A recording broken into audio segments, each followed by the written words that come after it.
여러분 반갑습니다. 오늘도 하우스처치 화요예배 함께 해주신 여러분 진심으로 환영하고 축복합니다. 이 시간 함께 묵도하시고 또 사도신경으로 신앙 고백하시면서 오늘 예배를 시작하도록 하겠습니다.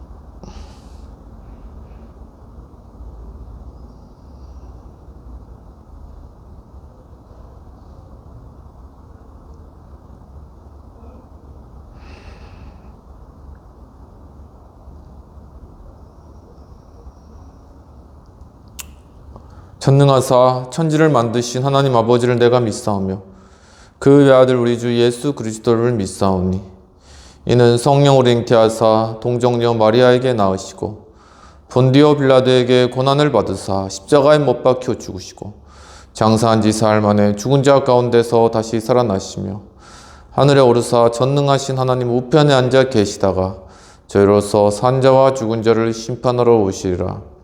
성령을 믿사오며 거룩한 공예와 성도가 서로 교통하는 것과 죄를 사하여 주시는 것과 몸이 다시 사는 것과 영원히 사는 것을 믿사옵나이다.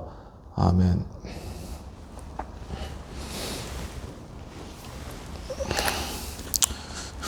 찬송가 218장 함께 찬양하도록 하겠습니다.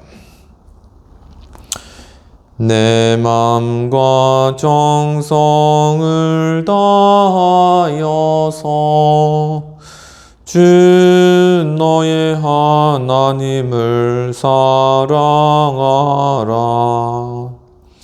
내 몸을 아끼고 사랑하듯 형제와 이웃을 사랑하라. 주께서 우리에게 명하시니 그 명령 따라서 살아가리. 널 미워해지는 원수라도 언제나 너 그렇게 사랑하라. 널 핍박하는 자 위해서도 신실한 마음으로 복을 빌라. 주께서 우리에게 명하시니 그 명령 따라서 살아가리. 나 항상 주님을 멀리하고 형제를 사랑하지 못하였다. 이러한 죄인을 사랑하사 주께서 몸 버려 죽으셨다. 속죄의 큰 사랑 받으니 몸 내 생명 바쳐서 충성하리. 아멘.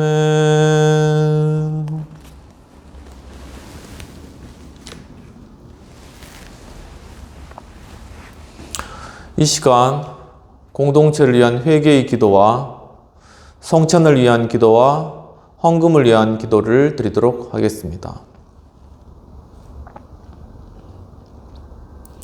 하나님 아버지, 오늘 또한 이 거룩한 예배 가운데 저희들 또 하나님 앞에 자유롭게 예배할 수 있도록 인도해 주신 은혜를 감사합니다. 주님, 하지만 아직도 북녘 땅에는 주님을 자유롭게 예배하지 못하고 억압과 또한 감시와 또한 부자유 속에서 숨어서 예배드리는 그런 우리 북한 동포들이 있습니다. 주님, 저희들이 그들을 위하여서 마음 아파하며 이 나라의 통일을 위하여서 힘쓰고 정말 이 땅 가운데 하나님의 참 화평과 평화가 임하도록 저희가 정말 기도하며 함께 정말 이 나라 공동체가 함께 나아가지 못하였던 이러한 죄악들 이 시간 자백하오니 주여 저희들의 죄악들을 용서하여 주시옵소서. 주님, 또한 참으로 그 결과 지금 저희가 많은 국가적 위기와 그러한 혼란의 상황 가운데 빠지게 되었나이다. 주여, 참으로 이 나라를 돌아보지 못하였고 한국 교회가 함께 이 나라를 지키지 못하였던 그 죄악들 이 시간 또 자백하오니 주여 저희들의 죄악들을 용서하여 주시옵소서.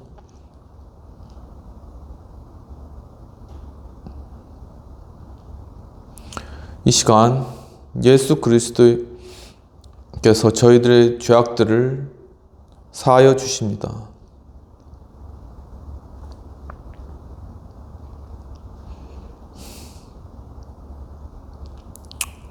하나님 아버지, 주님이 또한 거룩한 예배 가운데 주님의 거룩한 성찬에 저희들 참여할 수 있도록 인도해 주신 은혜를 감사합니다. 주님, 참으로 주님께서 잡히시던 날 밤에 떡을 가지고 살해하시고 이것은 너희를 위한 내 몸이라 하시고 또한 잔을 가지고 축사하시고 이것은 너희를 위하는 내 피라고 하셨습니다. 주여, 참으로 이 시간 정말 이 떡과 잔을 먹고 마심으로 말미암아 예수 그리스도의 십자가에 달려 돌아가신 그 은혜를 저희들이 깊이 경험하고 깨닫게 하여 주옵소서. 주님 또한 참으로 저희들이 이 성찬에 참여함으로 예수 그리스도의 그 부활의 생명 가운데 함께 동참하는 저희들 될 수 있도록 도와주옵소서. 주여, 또한 이 시간을 위해서 헌금으로 드린 손길을 위해 주님께서 배나 더 큰 축복하여 주시옵시고 정말 이 헌금이 쓰이는 곳곳에 하나님의 놀랍고 충만한 그런 은혜가 임할 수 있도록 주님 역사해 주시옵소서. 주여, 참으로 또한 주님께서 정말 이 하우스 처치를 축복하시고 주님 저희들의 모든 또한 사역과 또한 모든 예배 가운데 홀로 영광 받아 주시옵소서. 감사하고 모든 말씀 우리 주 예수님 이름으로 기도하옵나이다. 아멘.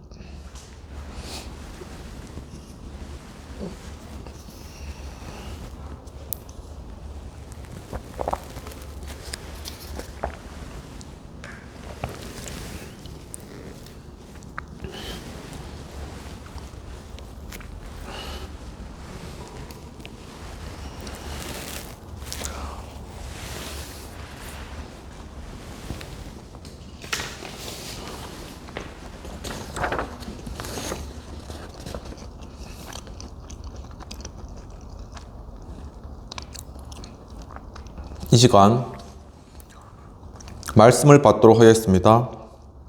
오늘 말씀은 예레미야 2장 9절에서 13절까지 되는 말씀입니다.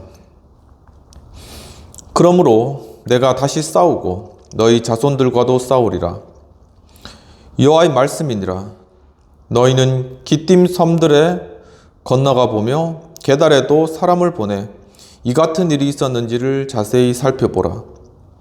어느 나라가 그들의 신들을 신 아닌 것과 바꾼 일이 있느냐?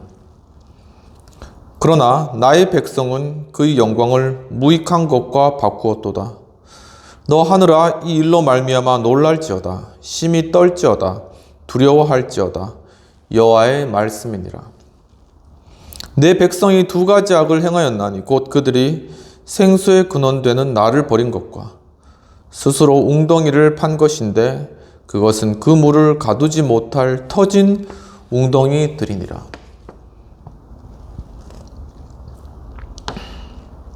오직 예수님, 예수 그리스도의 은혜와 평강이 있을지어다. 성삼위일체 하나님께 감사와 경배와 영광을 돌려드립니다. 오늘도 예수님을 전합니다. 오늘 말씀은 예레미야 2장 9에서 13절까지의 말씀이 되겠습니다. 오늘 말씀의 제목은 이스라엘에 대한 하나님의 세 가지 책망이 되겠습니다. 오늘 본문의 배경을 보면 예레미야 1장에 베냐민 땅의 아나돗의 제사장 힐기야의 아들 예레미야가 등장합니다. 요시야 13년에 이 예레미야에게 여호와의 말씀이 임하는데 예루살렘이 사로잡힐 때까지 예레미야에게 여호와 하나님의 말씀이 임하게 됩니다. 이 말씀을 듣고 예레미야는 슬프도소이다, 나는 아이라고 하며 하나님 앞에 부르짖었고, 여호와께서 예레미야에게 두려워하지 말라고 하시며 손을 내밀어 그 입에 대시고, 또한 예레미야에게 무엇을 너가 환상 가운데 보느냐라고 말씀하셨을 때 가마가 북에서 기울어진 것을 보나이다 라고 대답하였습니다. 그때 여호와께서 재앙이 북방에서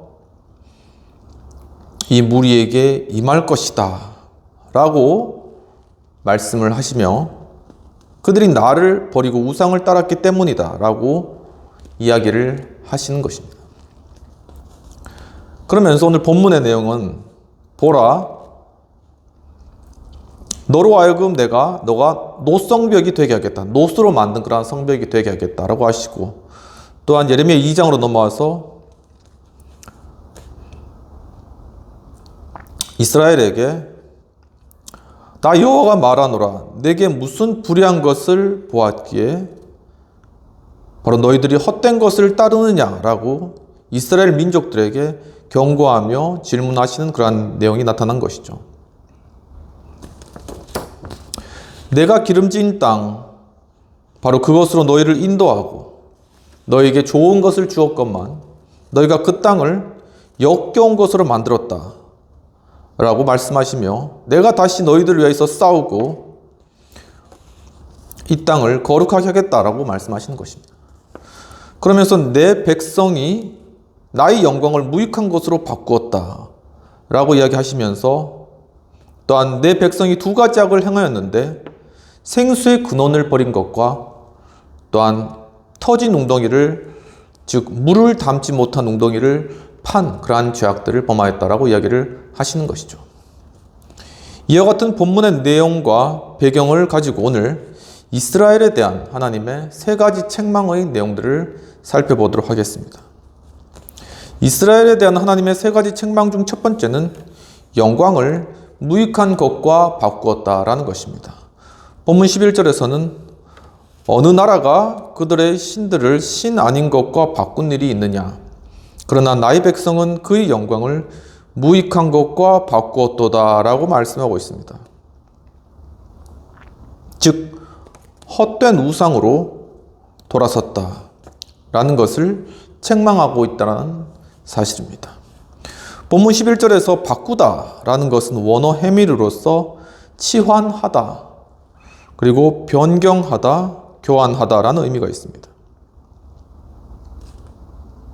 즉 이스라엘 민족은 여호와 하나님 보시기에는 여호와 하나님의 그 영광을 바로 우상과 치환하고, 또한 그것을 이 세상의 그러한 가치, 이 세상의 우상단지들로 교환하여 버렸고, 여호와 하나님의 그 거룩하신 영광을 변경시켜 버렸다라는 의미가 되겠습니다.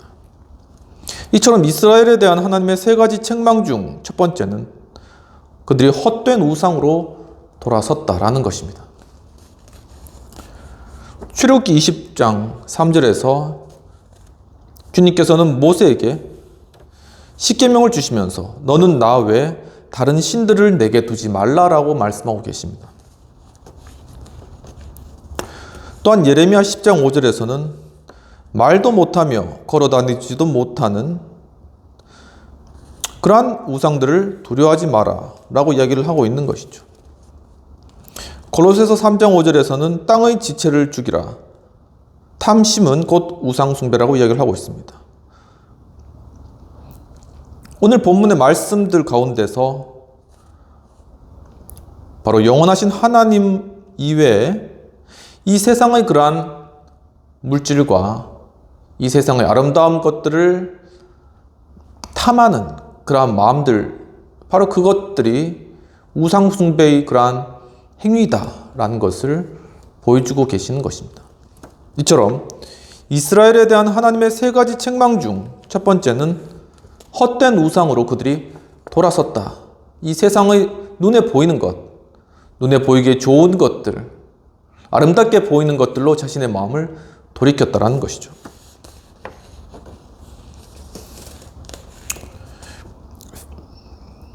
바로 이런 탐심, 인간의 탐욕스러운 마음과 관련해서 퓨일러 신학원의 조이완 교수님께서는, 이분 영성신학 교수님이신데 2012년에 대장간이라는 그러한 출판사에서 iChurch 시대의 7가지 치명적인 죄악이라는 책을 발간하셨습니다.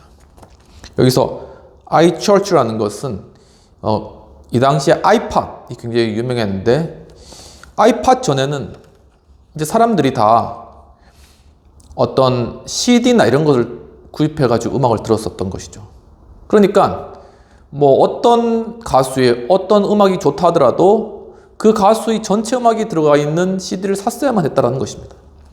그런데 이제는 아이팟 시대가 되면서 자기가 듣고 싶은 그러한 곡만 골라서 들을 수 있는 그러한 시대가 되었다는 것이죠. 정말 이제는 자기가 좋아하는 교회, 자기가 좋아하는 설교를 골라가면서 듣는 이러한 굉장히 다원화된 그러한 시대로 바뀌어져 가고 있는 그러한 상황 가운데서 과연 이 시대에 그리스도인에게 치명적인 죄악이 무엇인가를 우리에게 이야기해 주고 계시는 것입니다. 그 7가지 치명적인 죄악으로서는 시기, 그리고 허영심, 그리고 분노, 나태, 탐욕, 탐식, 정욕과 같은 것이 되겠습니다. 그 중에 이 탐욕과 관련된 그러한 내용들을 보면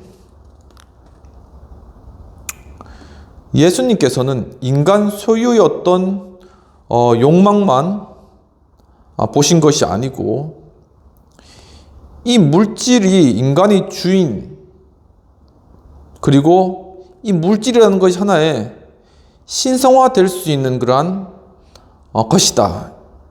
이렇게 하나의 이 물질을 섬기는 그러한 마음을 예수님께서는 꿰뚫어 보시고 그것이 우상숭배라고 지적하고 계신다는 것을 이야기하고 계십니다.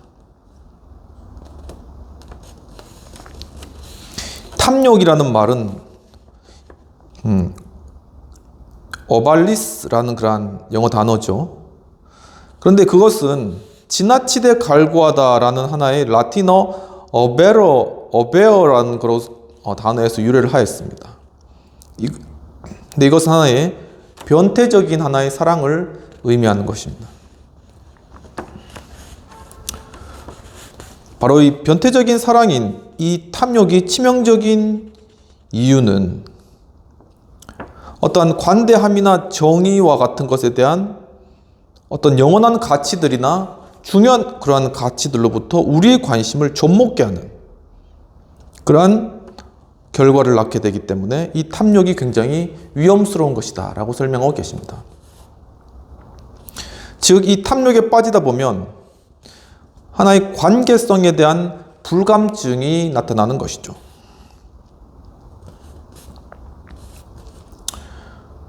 바로 성경에는 탕자의 그러한 예가 나타납니다.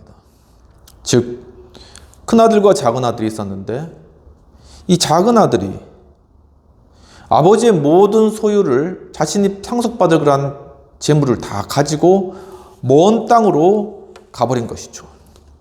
거기서 허랑방탕하게 쓰고 결국은 다 탕진하고 돼지를 치는, 그래서 돼지 쥐염 열매를 먹는 그러한 처지에 처했다가 내가 이렇게 살아서는 안 되겠다. 다시 아버지의 집에 가야 되겠다라고 해서 아버지의 집에 돌아와서 그 아버지가 저 멀리서 이제 아들이 오는 것을 보았죠. 저 아들은 이제 아버지 집에 가서 종살이라도 해야 되겠다고 생각하고 있었는데 아버지가 멀리서 그걸 보고 아들을 정말 얼싸안고 맞아주고 그 다음에 좋은 옷을 입히고 큰 잔치를 베풀었던 것이죠. 그런데 이 책에서 이 탕자 둘째 아들이 많은 그러한 소유 물질을 가졌을 때 그는 아버지와 형과 또한 그 주변의 가족들과의 관계를 떠나서 먼 나라로 가버렸다. 그건 무엇을 말하느냐 하면은 바로 사람들과의 관계를 떠나서 자기 혼자서 이 모든 재물들을 즐겁게 누리며 살겠다는 것입니다. 바로 그러한 마음 자체가 잘못된 마음이고 주님의 대계명, 즉 너희가 서로 사랑하라 라는 그러한 대계명과 상반된 그러한 태도라는 것입니다. 결국 이 탐욕이라는 것은 비인격화의 문제를 낳게 되는 것이죠. 이것은 또한 부자와 나사로의 그러한 예도 볼 수 있습니다. 부자가 아주 호화로운 삶을 살고 또한 매일매일 잔치하면서 살았는데 그 집 앞에 있는 거지인 나사로, 이 거지가 조금 어떤 양식을 구걸하고 달라 그래도 이 부자는 안채 모른 채 하고 그냥 집에 들어가 버린 것이죠. 그때 이 부자와 나사로, 이 사람이 이 둘이 한꺼번에 죽게 되었는데 이 부자가 이제 죽고 난 뒤에 자신의 죄악으로 인해서 이제 지옥에 갔는데 이 나사로는 거지였는데 아브라함의 품에 있었다는 것입니다. 그래서 이 부자가 제발 저 나사로에게 이야기해서 나에게 내 혀에 물 한 방울이라도 찍어주세요 이렇게 이야기했는데 그때 하나님이 너와 나사로 사이엔 커다란 구렁텅이가 있어서 거기서 일로도 건너올 수 없고 여기서 굴로도 건너갈 수 없다라고 말씀하시는 것이죠. 즉 이 부자는 그 많은 물질로 인하여서 그 탐욕에 눈이 멀어서 이 나사로가 어떻게 힘들게 살고 있는가라는 것에 대해서는 전혀 인식하지 못하는 바람 그러한 하나의 부정의의 문제가 발생했다라는 것입니다. 나봇의 포도원 예도 마찬가지입니다. 아합 왕이 길을 가다가 나봇이라는 자의 옆에 지나갔는데 그가 포도원에 아름다운 포도원을 갖고 있는 걸 본 것이죠. 그래서 아합 왕이 이 포도원을 나에게 팔라고 했을 때 나봇이 이건 우리 조상들에게 받은 것이기 때문에 팔지 못한다고 했을 때 그때 이제 이 아합이 그것들로 인해서 마음이 심란해서 집에 왕궁에 돌아왔는데 이제 자신의 아내인 이세벨이 이 일들을 알고 결국 나봇을 사람들 사이에서 누명을 씌워 죽이고 이 나봇의 포도원을 빼앗는 장면이 나타납니다. 이와 같이 이 탐욕이라는 것은 사람들과의 관계를 좀먹고 또한 그것을 사람들과의 관계 가운데 비인격화하는 그러한 일들을 저질러서 결국은 사람을 물질과 수단으로만 여기게 되고 자신의 목적을 위해서 희생해버리는 그러한 결과가 낳게 된다는 것이죠. 바로 이러한 것을 피하기 위해서는 우리가 탐욕에 대해서 경계하고 절제해야 된다는 것입니다. 즉 탐욕이 하나의 우상이 되어서 우리의 마음을 지배하지 않도록 우리가 깨어 있어야 된다라는 것이죠. 바로 우리가 탐욕에서부터 벗어날 때 우리는 사람들에 대해 관대해질 수 있고 또한 모든 우리 한 일들에 대해서 정의로워질 수 있고 또한 사람들과 소통할 수 있는 그런 어떤 사회적 존재로서 바람직한 어떤 그러한 모습으로 우리가 준비된다라는 것입니다. 이처럼 이스라엘에 대한 하나님의 세 가지 책망 중 첫 번째는 바로 헛된 우상에서 돌아서라 라는 그러한 말씀이 되겠습니다. 그렇다면 이스라엘에 대한 하나님의 세 가지 책망 중 두 번째는 바로 생수의 근원을 버렸다라는 것이죠. 본문 13절에서는 내 백성이 두 가지 악을 행하였나니 곧 그들이 생수의 근원되는 나를 버린 것과 스스로 웅덩이를 판 것인데 그것은 물을 가두지 못할 터진 웅덩이들이니라 라고 말씀하고 있습니다. 본문에서 생수의 근원을 버렸다는 것은 결국 자신에게 생명을 공급해주는 하나의 원천, 그 공급원을 끊고 하나님을 의지하지 않고 하나님을 버렸다라는 그러한 의미가 되겠습니다. 본문 13절에서 근원이라는 것은 원어 모코우르로서 하나의 어떤 분수, 샘, 원천이 되는 것이죠. 즉 바로 주님께서는 우리의 삶 가운데 이와 같이 어떤 생명의 원천이 되시고 생명의 샘이 되시고 그 가운데 분수처럼 주님의 놀라우신 그러한 생수를 우리에게 부어주시는데 우리는 그것을 멀리하고 그것을 버리고 우리의 방법들을 따랐다. 바로 그것이 하나님께서 이스라엘을 책망한 두 번째 이유라는 것입니다. 즉 이스라엘에 대한 하나님의 세 가지 책망 중 두 번째는 하나님을 의지하지 않았다라는 것이죠. 그것은 또한 예수 그리스도를 의지하지 않았다라고도 볼 수가 있는 것입니다. 마태복음 13장 58절에서는 그들이 믿지 아니함으로 많은 능력을 행하지 아니었다라는 말씀이 있는데 즉 예수님이 잘하시던 그러한 고장에 가셨는데 거기서 이 예수님에 대해서 자신이 잘 아는 사람이니까 쉽게 본 것이죠. 저 예수님이 도대체 내가 잘 알고 있던 사람인데 어떻게 큰 능력을 행할 수 있느냐라고 멸시하고 믿지 못했다는 것입니다. 그러니까 예수님을 믿고 의지하는 자는 예수님으로부터 참 생명의 근원과 생수를 얻게 됐는데 그들은 믿지 아니하였기 때문에 그 결과 많은 능력을 예수님께서 행하지 못하였다라는 것입니다.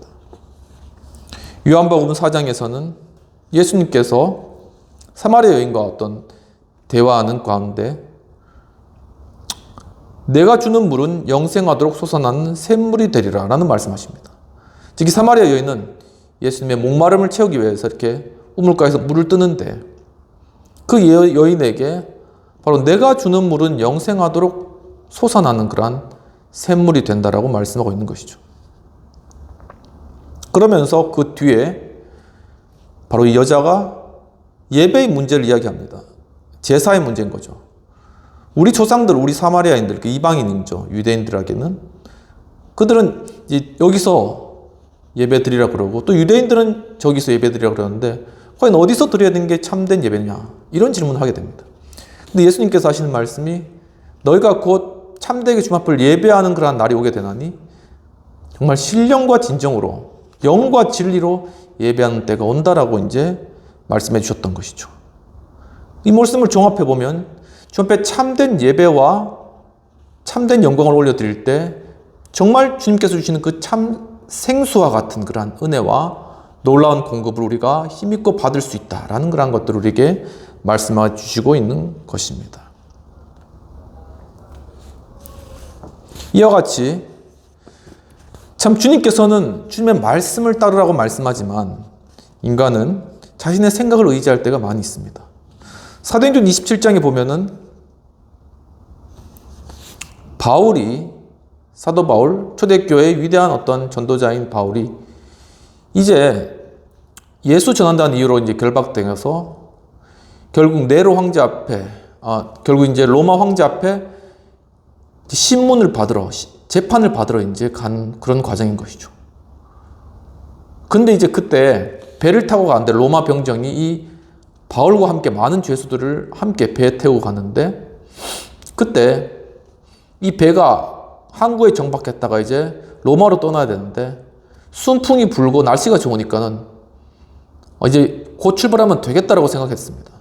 근데 바울은 하나님께 받은 어떤 계시가 있기 때문에 그 선주에게 지금 가면 안 된다.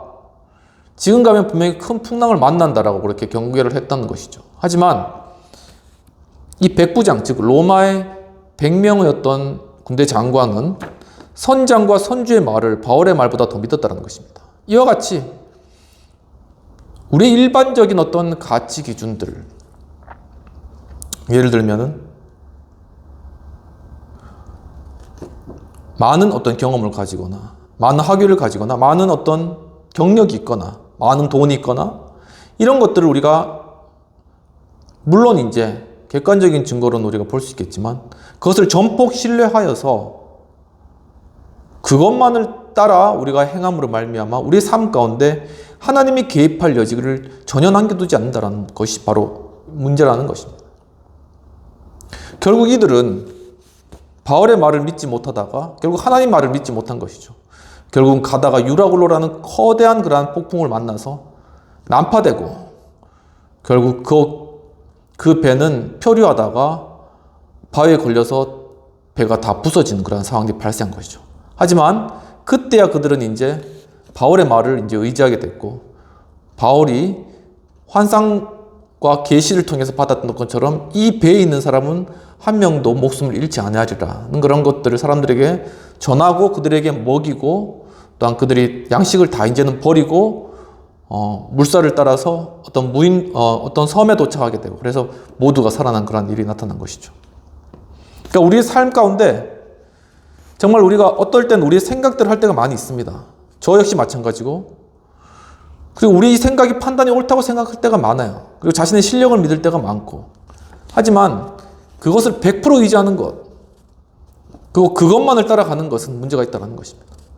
과연 그 가운데 하나님께서 어떻게 말씀하시는가 하는 것을 먼저 우리가 귀 기울이고 바로 성령께서 우리의 마음 가운데 무엇을 말씀하시는가 하는 것에 대해서 관심을 가져야 된다는 사실입니다.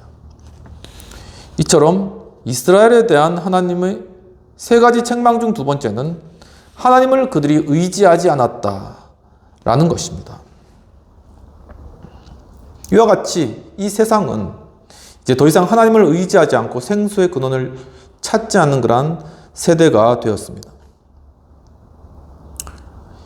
세속주의라는 그러한 단어가 있는데 이 주제에 관련해서 로자 무브먼트라는 그러한 단체에서 운영하는 홈페이지에 데이비드 브라운, 루빈 파호르, 카렌 스왈로 프라이어와 같은 그러한 분들이 이제 세속주의에 관련된 그러한 글을 게재한 그러한 부분들에 있어서 잠시 설명해 드리고자 합니다. 즉 이것은 하나의 사회의 세속화를 의미하는데 즉 이 사회 가운데 종교적 영향력이 약화되는 것이다 라고 이야기를 하고 계십니다. 2021년에 퓨라는 단체에서 설문조사를 하였는데 미국인 10명 중 3명이 무종교인이라고 답했다고 합니다. 그리고 영국의 한 설문조사에서는 53%가 무종교인이라고 그렇게 대답을 하였다고 하네요. 즉 바로 이와 같이 이젠 더 이상 사회 가운데 종교가 특히 기독교가 어떤 영향력을 행사하기에는 어려운 세속주의적인 그러한 분위기가 거의 우리 사회를 지배하고 있다라고 보여집니다. 그렇다면 과연 우리가 이런 사회 가운데 어떻게 하면은 그리스도의 복음을 전하고 성경의 가치를 나타낼 것인가 하는 것과 관련돼서 그분들이 하시는 중요한 이야기는 복음의 상황화를 하여야 된다. 즉 구약과 신약이라는 성경 가운데서 바로 그 성경의 내용들 가운데 처했었던 그 시대적 배경과 상황들 바로 그 상황들을 우리가 생각하면서 성경을 읽고 그리고 이러한 상황 가운데서 그들이 어떻게 했는가 하는 것을 통하여 지금 우리에 있는 상황 가운데서 우리가 어떻게 해야 될 것인가 라는 것을 고민하고 또한 이 사회 가운데 이야기해 줄 수 있어야 된다라는 그러한 이야기인 것이죠. 경제, 사회, 철학, 이념, 종교 등 다양한 그러한 관심사를 또한 고려하여서 복음을 선포해야 된다라고 이야기를 하고 있습니다. 결국 이 모든 것의 최종 결과는 하나님과 그분의 말씀에 헌신하는 그러한 기독교인의 삶으로 인도하는 것이다 라고 소개하고 있습니다. 이와 관련해서 찰스 테일러는 이 세속이라는 것과 관련되어서 하나의 어떤 공적 생활, 공공의 어떤 그러한 영역 속에서 이 기독교가 사적인 영역으로 좁아드는 것, 그러니까 어떤 개인적인 단순한 어떤 종교로서 좁아지는 것이 하나의 세속화이다라고 이야기를 하는 것입니다. 또한 하나의 어떤 종교적 실천을 해왔던 것을 철회하고 더 이상 이 땅 가운데 어떤 실천적인 일들을 하지 않는 것이죠. 또한 두 번째로는 이 세속이라는 의미가 종교적 행위에 참여하는 것, 그뿐만 아니라 종교에 대한 어떤 신념을 감소시키는 것을 의미한다라고 설명하고 있습니다. 세 번째는 하나 중요한 포인트인데, 이 믿음이라는 것을 여러 가지 가능성 중에 하나로 생각한다라는 것입니다. 즉, 우리가 믿어야 되는 어떤 하나님, 그리고 우리의 믿음 이 자체가 우리 여러 취향과 선택의 그러한 사항들 중에 하나이다 라고 치부하는 그러한 것이죠. 바로 이러한 세속적인 그러한 상황들 가운데서 어떻게 하면 그리스도인들이 올바르게 살아갈 수 있는가 하는 것은 바로 진정성이다 라는 그러한 해결책을 이야기하고 있습니다. 즉 그것은 하나의 자기결정의 자유입니다.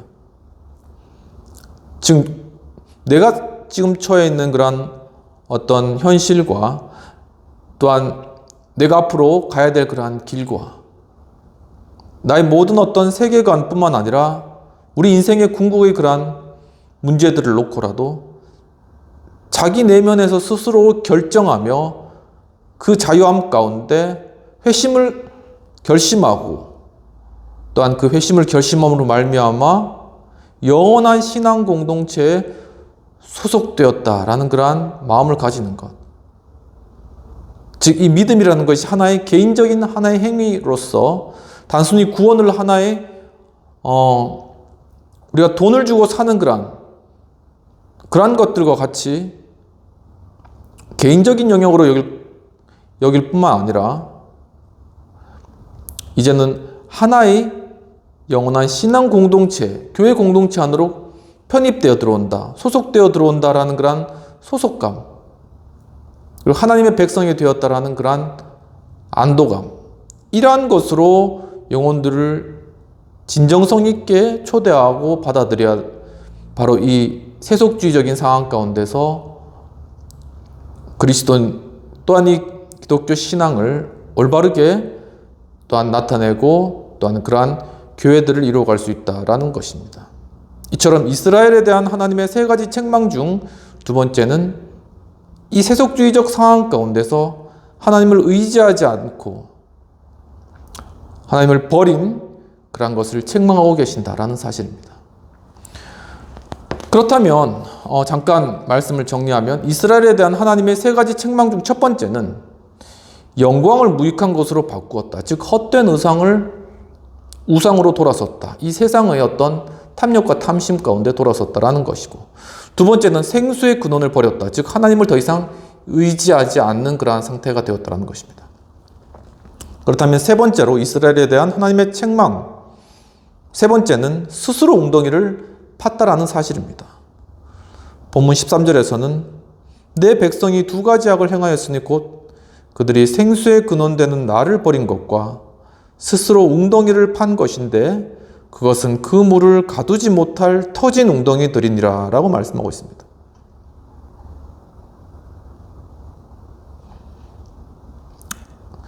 자신의 어떤 방법대로 하겠다는 것이죠. 그러니까 옆에 생수의 근원이 막 흘러 넘치는데 그 생수의 근원을 가까이 가서 그것을 마시는 게 아니라 나 이거는 필요 없어 하고 자기가 내가 파서 내 웅덩이에서 내 물을 마실래. 그리고 여기서 내가 소유할래. 이 우물은 내 거야. 라고 열심히 웅덩이를 판다는 것이죠. 이런 비슷한 내용이 창세기에 나타납니다. 창세기에서 이삭이 이제 가나안 땅에 갔는데 이제 이삭의 그때 입장은 이제 하나의 이방인이었던 것이죠. 근데 거기서 이제 항상 여기 광야에서는 양들에게 물을 먹여야 되기 때문에 이제 우물을 판 것이죠. 거기에 우물을 팠는데 하나님 축복하셔서 우물이 잘 나왔습니다. 근데 옆에 있는 어떤 그 지역에 있는 사람들이 와서 이 우물은 우리 거야 라고 아주 그냥 빼앗아 가버리는 거예요. 그러니까 보통 사람 같으면은 그것에 대해서 막 싸우겠죠. 막 이건 내 거야 주장하지만 그냥 이삭은 떠나오게 되는 것입니다. 그리고 또 우물을 팠어요. 근데 거기 또 물이 나온 겁니다. 그러니까 사람들이 또 와서 그거를 이제 뺏어가는 거예요. 그런데도 아무 말 없이 이삭은 옆에 가서 또 우물을 팝니다. 그러니까 가는 곳마다 하나님 축복해 주셔서 우물이 계속 나는 겁니다. 그러니까 세 번째 파니까 사람들이 이거는 우리는 아무리 파도 안 되는데 이 사람은 파니까 바로 나온다. 하나님 축복해 주시는구나. 이걸 알고 이제 항복했다. 너의 하나님을 인정하겠다라고 이렇게 나온 것이죠.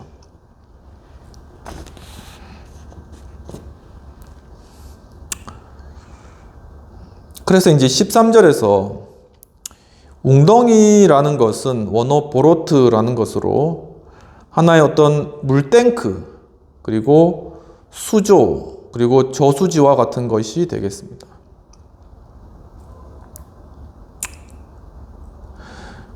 정말 하나의 어떤 저수지, 수조, 물, 내 재물, 내 재산, 어떤 내 것을 많이 쌓아놓고 많이 저장하기 위해서 웅덩이를 크게 판다 할지라도 사실 그것은 터진 웅덩이다. 그러니까 다 빠져나간다는 것이죠. 잠언 말씀에도 있듯이 너희가 재물을 많이 쌓지만 독수리와 같이 날개를 달아서 날아가 버린다라고 얘기를 하고 있는 것입니다. 결국 이렇게 스스로 웅덩이를 파는 것이 이스라엘의 모습이었다라는 것이죠. 이처럼 이스라엘에 대한 하나님의 세 가지 책망 중 세 번째는 자신의 방법대로 하였다라는 것입니다. 이사야 53장 6절에서는 우리는 다 양 같아서 그릇 행하여 각기 제 길로 갔거늘이라고 말씀하고 있습니다. 이 양은 눈이 어두워서 목자가 없으면 각기 제 길로 가는 것입니다. 자기가 옳은 대로 그냥 가는 거예요. 그러다 보면 낭떠러지도 있을 수 있고 여러 가지 장애물도 있고 가시밭길도 있을 수 있고 거기에 이제 빠져가는 것이죠. 또한 신명기 12장 8절에서는 우리가 오늘 각기 소견대로 하였거니와 라고 말씀하고 있습니다.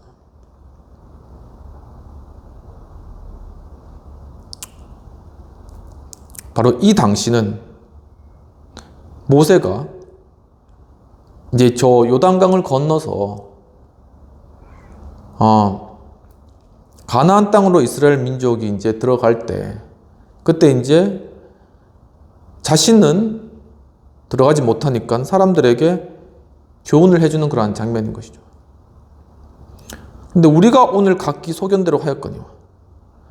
그러니까 광야에 살면서 자신이 방법대로 우상을 만들고 자신이 방법대로 살 길을 찾고 그 가운데 서로 싸우다가 또한 많은 불뱀에 물려가지고 죽는 일도 발생하고 구덩이에 빠지는 일도 발생하고 바로 이러한 스스로의 소견과 생각대로 자신의 고집대로 나아가다가 그러한 공경과 어려움을 처하는 것이 이스라엘 민족의 광야 생활이었다는 것입니다.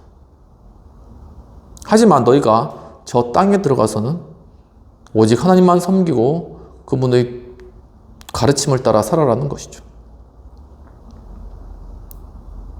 하지만 우리 인간은 인간인지라 자신의 생각과 자신의 판단에 따를 그러한 경우가 많이 있습니다. 바로 그렇게 모세가 한 충고를 이스라엘 민족이 다 듣고도 이제 가나안 땅에 들어가서 여호수아를 중심으로 해서 이 가나안 땅을 정복하게 되는 것이죠. 그런데 이제 거기서 아이 성도 점령하고 성들을 하나씩 점령해 갑니다. 정말 그러한 소문들이 주변에 쫙 퍼집니다. 하나님께서는 그 성에 들어갈 때 그들과 먼저 화친하기를 청하고 아니면은 전쟁을 하고 남겨두지 마라 이렇게 이야기하시는데 이 이야기를 듣고 기브온 민족, 그 주변에 살던 가까이 살던 기브온 민족이 자신의 민족이 죽을 걸 아니까는 변장을 해서 아주 멀리서 온 것처럼 변장을 해서 여호수아와 이스라엘 민족에게 와서 우리가 참 멀리서 왔으니까는 우리가 화친을 하자. 우리가 서로 죽이거나 서로 이렇게 해하지 말자. 이런 화친 조약을 맺어버립니다. 근데 이제 그들이 이제 약간 거짓말 하려고 이렇게 떡도 다 이렇게 썩은 떡을 가져오고 옷도 다 헤어진 것을 일부러 가장을 해서 왔거든요. 그러니까 그 모양만 보고 하나님 앞에 묻지 않고 여호수아가 덥석 그들과 화친해 버린 것입니다. 그러니까 결국 그들은 원래 하나님께서 명령하신 것과 달리 결국 그들을 이제 몰아내지 못하고 결국은 이제 그 자리에 둘 수밖에 없는 그런 상황이 된 것이죠. 이와 같이 우리는 우리의 눈에 보이는 대로 우리의 판단대로 하기가 쉽다는 것입니다. 아무리 우리가 영적으로 뛰어나다 할지라도 우리는 우리의 눈에 보이는 대로 우리의 귀에 들리는 대로 판단하기가 쉽다는 것입니다.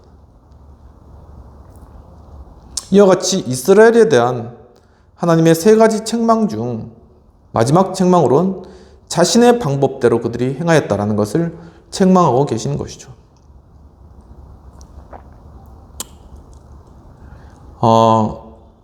이 콩쥐밭이 이야기 다 아시죠? 콩쥐밭이. 이 콩쥐밭이 이야기가 있는데 이게 콩쥐밭에 관한 이러한 이야기에서 패러디한 그런 내용들이 있다고 합니다.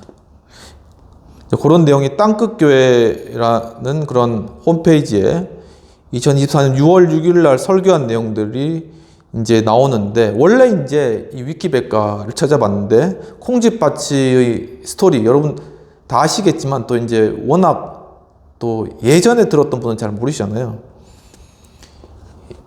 잠깐 설명해 드리면 콩쥐가 일찍 부모님을 여입니다. 어머니를 여인 것이죠. 그리고 이제 그 아버지는 계모를 얻습니다. 그런데 이 계모에게는 딸 팥쥐가 있는 거죠. 이 콩쥐보다 한 살 어립니다. 그런데 계모는 이제 이 팥쥐만 사랑하고 콩쥐한테는 이제 계속 고생을 시키는 겁니다. 가서 이제 나무 오미를 주고 밭을 매라 이렇게 이야기하고, 아니면 강피 아주 딱딱한 그러한 어떤 껍질에 곡식을 찧어와라 이렇게도 이야기하고, 그리고 또한 밑 빠진 독, 즉 밑에 깨져 가지고 물이 다 흐르는 그러한 독에 물을 채워와라 이런 말도 안 되는 것들을 시키는 것이죠. 그래서 이제 콩쥐가 독 앞에서, 그 물독 앞에서 울고 있는데 두꺼비가 나와가지고 그 깨진 독을 이렇게 들어가서 그 깨진 곳을 막아서, 등으로 그 깨진 곳을 막아서 물을 채우는 그런 장면이 나타납니다. 그리고 이 참새는 또 이렇게 강피, 딱딱한 껍질에 곡식을 또 찧어서 그것을 이제 이렇게 타작해 주기도 하고, 이런 콩쥐에게 좋은 일들이 이렇게 주변에서 도와주는 일들이 일어나는 것이죠. 그러다가 이제 마을 잔치를 가던 중에 이제 어떤 마을 잔치가 있는데 거기에 이제 어떻게 참석하게 되는데, 콩쥐도 이제 가다가 꽃신이 신고 가는데 그게 벗겨진 거예요.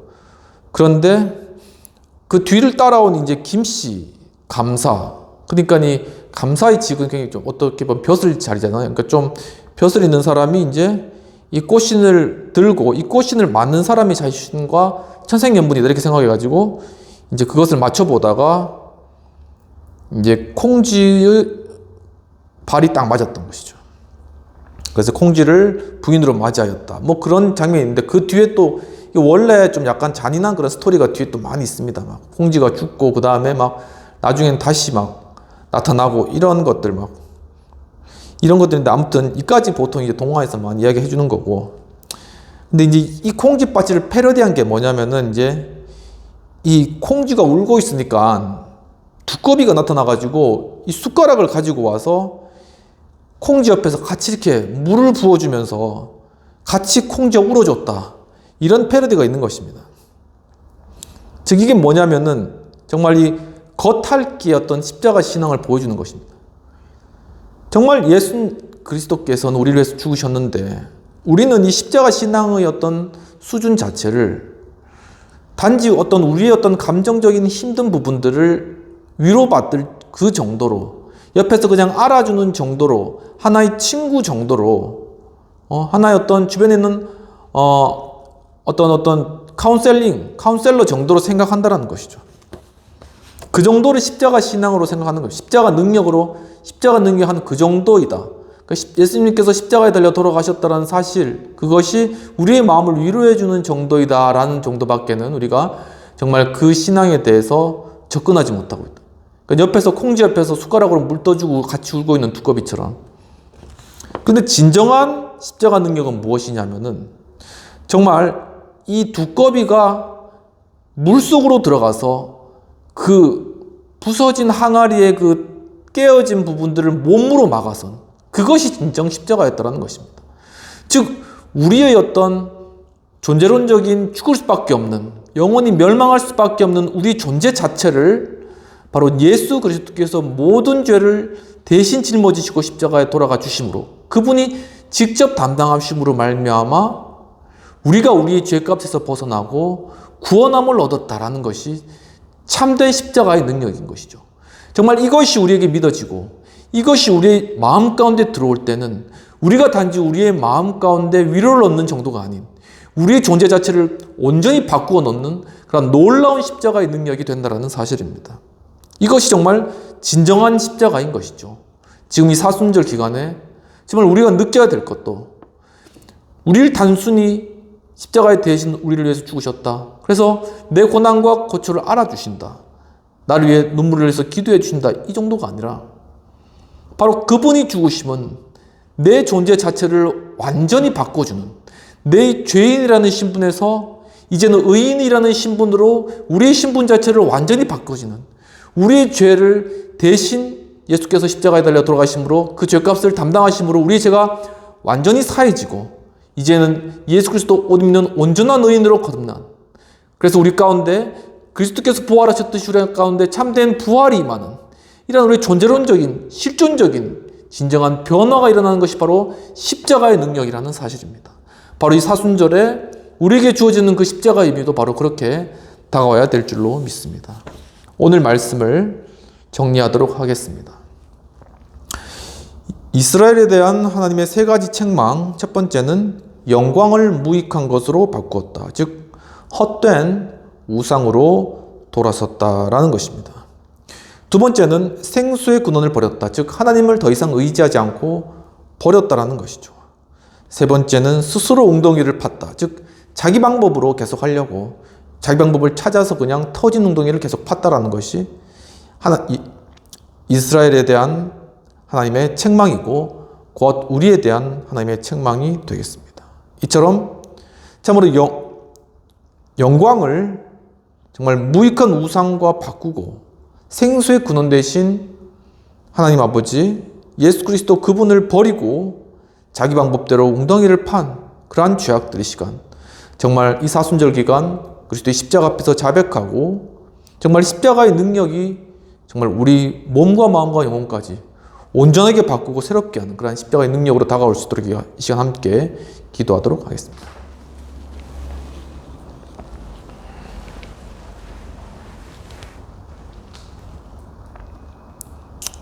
전능하신 하나님, 이 시간 예수 그리스도의 십자가의 능력을 의지합니다. 주여, 참으로 주님께서 우리를 대신하여서 십자가에 달려 돌아가시고 그 고초를 당하셨지만 정말 우리는 이 세상 영광을 따라서 헛된 우상을 향하였고 또한 참으로 생명의 근원 대신 주님을 버리고 하나님을 더 이상 의지하지 않으며 터진 웅덩이와 같은 웅덩이를 파느라 내 스스로의 방법으로 고집하면서 행하였던 우리의 죄악들, 주여 이 죄악들을 주 앞에 주님의 그 십자가 앞에 주여 내려놓사오니 주여 저희들의 죄악들을 용서해 주옵소서.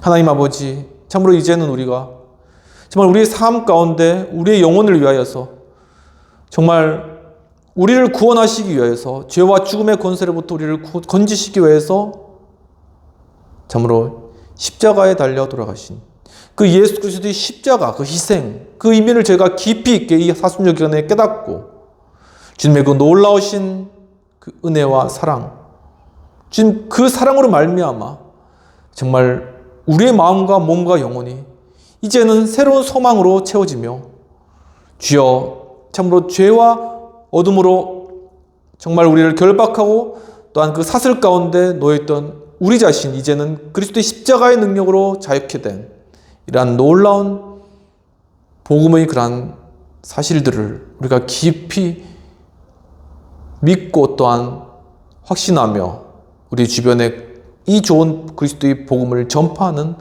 복된 삶 살아갈 수 있도록 도와주옵소서. 주여, 또한 이 예배 가운데 참여한 분들 중에 암으로 고통받으시는 분들이 있습니다. 주님, 그 한 분 한 분 찾아가 주셔서 주여, 참으로 그분들의 그러한 고통과 아픔 주님께서 하감하여 주시고, 주여, 정말 십자가의 능력으로 우리의 영과 몸과 혼까지 새롭게 하시는 주님, 십자가의 보혈의 피로 씻어주시옵시고, 정말 이 암도 치료받고, 주님 또한 우리 정신적, 육신적 질병도 십자가의 능력으로 말미암아 정말 고침받고 새로워지며, 정말 우리의 모든 그러한 삶의 앞에 놓여있는 문제들, 경제적 문제와 또한 여러 가족 간의 문제들, 주님 또한 여러 직장의 문제, 학교의 문제, 학업의 문제, 이러한 것들 가운데 우리가 어떤 우리의 방법으로 이것들을 해결할 것이 아니라 이제는 주님의 십자가 앞에 그것들을 다 내려놓고 주 앞에 맡겨드리고 정말 십자가의 능력을 우리가 바라보므로 주님께서 정말 생수의 근원 되신 아버지께서 이것을 해결해 나가시고 주님께서 주님의 방법으로 온전케 나가실 것들을 기대하는 마음, 또한 주님께서 그렇게 해가심을 경험하는 저희들 될 수 있도록 도와주시옵소서. 이 시간 예수 그리스도의 크신 은혜와 하나님 아버지시의 놀라우신 사랑과 성령님의 감화감동 역사하심이 이 시간 참으로 이스라엘을 향하여서 하나님께서 정말 그들이 헛된 우상을 따르고 또한 하나님 아버지를 의지하지 않고 버리며 자신의 방법들을 따라갔던 그러한 죄악들을 주 앞에 내려놓고 정말 십자가의 능력으로 말미암아 온전하고 새롭게 되고 그 십자가의 능력으로 온전히 변화받기를 원하는 우리 행복한 교회 하우스처치 여의도 신우회 우리 모든 성도님과 회원님들과 또한 이 영상을 시청하는 모든 분들에게 지금부터 영원까지 함께 하실지어다. 아멘. 네, 이 시간 이 한 또 사순절 기간, 그리스도의 십자가를 묵상하는 이 기간, 그리스도의 십자가가 우리 삶 가운데 깊이 다가오며 십자가의 능력이 우리의 삶을 정말 실제적으로 변화시키고 정말 우리가 우리의 모든 묶였던 것도 그리스도의 십자가 안에서 풀어지고 해결받고 정말 이제는 부활의 소망 가운데 나아가는 그것을 소망하는 이러한 기간 되어지기를 축원합니다. 감사합니다.